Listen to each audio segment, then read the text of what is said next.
Now, I know what you guys are thinking here. Didn't I already make a video talking about the SWAT cats? Well, yes, but it was only about the game. I talked a little bit about the show in the beginning of the game review, and moved on to the review at hand, and that was it. To finish where I left off in the beginning of the game review, I'm going to be reviewing on the show itself, just so I can get things even with both the game and the cartoon. The reason why I want to do a separate review is that if I talked about the show and the game together on the same video, it would probably drag on for far too long and could get boring at times. Since this is the year for Cartoon Network's 20th anniversary, I think now is the right time to talk about the show in general and why I like it so much. Even though Cartoon Network never acknowledges this show on their channel, unless you want to count the show being on Boomerang, that is. With that said, here's my review of SWAT Cats: The Radical Squadron. SWAT Cats was created by Christian and Yvonne Tremblay, whom you may or may not recognize are the creators of Mega Babies from Fox Family and the character designers for Lunatics Unleashed. The show was first aired on Superstation TBS during a block called The Fantastic World of Hanna-Barbera on September 11, 1993. Only in recent years I found out that the show went into syndication on both WOR-TV UPN in New York and many local Fox affiliates before getting airtime onto Turner's new network, Cartoon Network.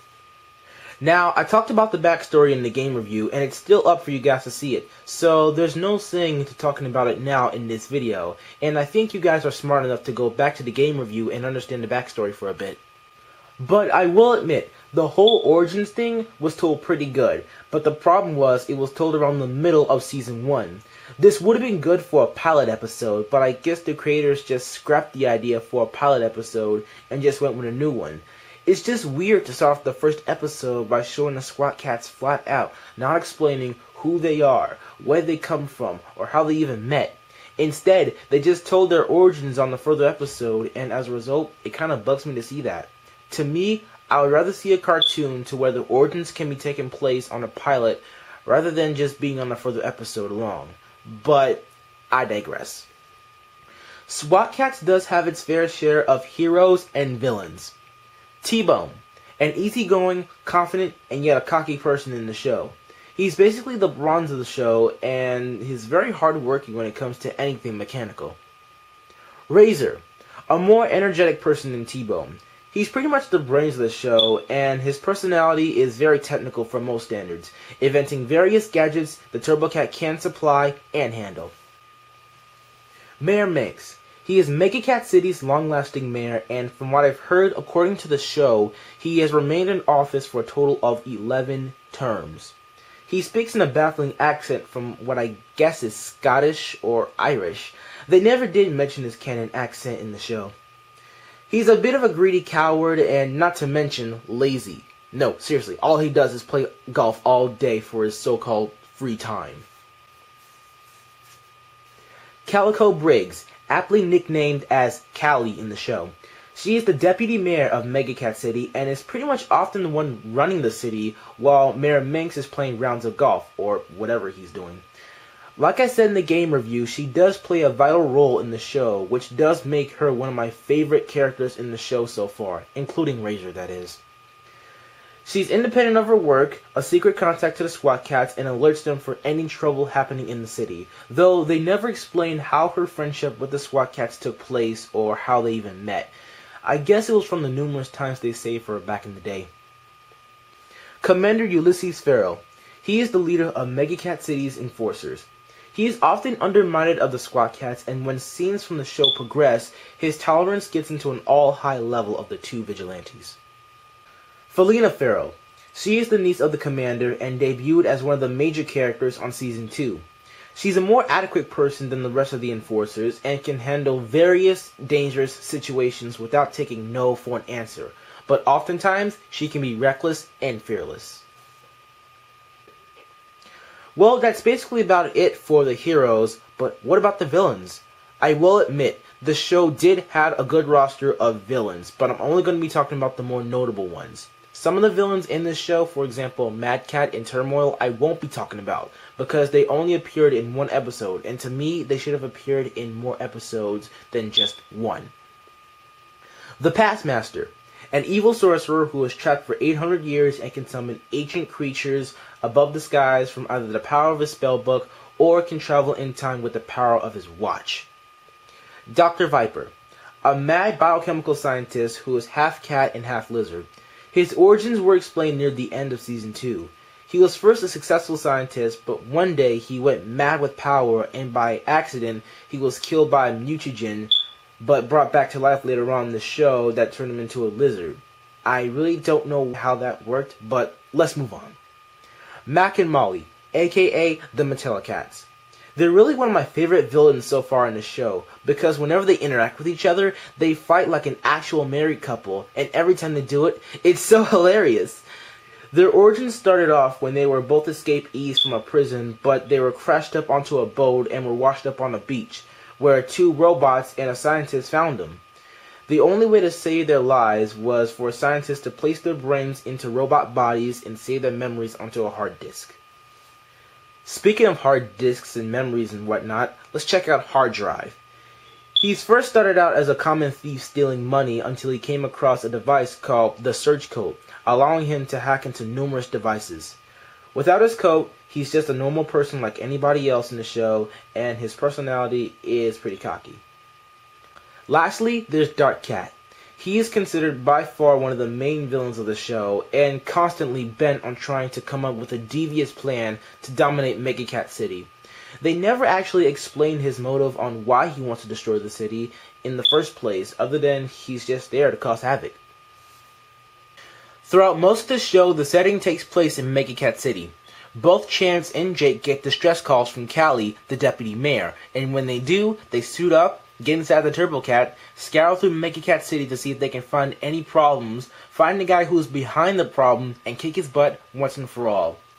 The stories are told good in a lot of ways, and it keeps it entertaining by the minute. Well, it depends on what episode you're on, because most of the plots, if not all of it, are pretty random. So it's pretty much like the Super Mario Bros. Super Show, or The Adventures of Sonic the Hedgehog. Though I wish the show would have had a 2-part or even a 3-part episode to have a great plot. Not saying the plots in the show are bad, mind you. Well, they did plan a continuation episode from Season 2 called Cry Turmoil. Now, from what I've heard, according to the writers and Animito magazine, they said that Turmoil will return entitled Turmoil 2, The Revenge, in which it will continue on from the episode in which she was put in prison, but will later on escape from prison to gain control of a high-tech weapon satellite. It would have been a great continuation, but the problem was they never finished the episode, nor made new episodes of SWAT Cats to begin with since the show was later on cancelled. But I'll explain why later on in this review. SWAT Cats is supported by superb and magnificent voice actors such as Barry Gordon, Charlie Adler, Tress MacNeille, Jim Cummings, Gary Owens, Laurie Allen, Candy Milo, April Winchell, Neil Ross, Frank Welker, Mark Hamill, Rob Paulson, and from one of my favorite movies, To Kill a Mockingbird, Brock Peters. Yes, they actually got the guy who played Tom Robinson from one of my favorite movies to voice Dark Cat, and I've got to say, that's pretty cool. The voice acting is indeed one of my favorite aspects of the show, and it fits the character's personality very much. It's so well rehearsed that I've yet to hear any mistakes from within the voices of the show. Though not perfect, the voice acting is indeed satisfying. The music was okay. My only guess about the music is that the producers were going for a punk, rockish, Metallica-like style. Given that SWAT Cats was made in the early to mid-90s, this type of genre of music was widely popular, and it fits the show well. The animation and art style of the show is spot on. Season 1 to me was kind of just bright and vibrant. With Season 2, they fixed the problems with Season 1 by going for a dark, edgy, and unique detailed style, which I highly prefer, by the way, and it was a big step up from what they did, as if they were going for an animation-like style for Season 2. Sure, it's not perfect, but it is cool to see this type of animation back in the day, and you can tell that the animators put in their best effort to produce such great detail and artwork into each episode.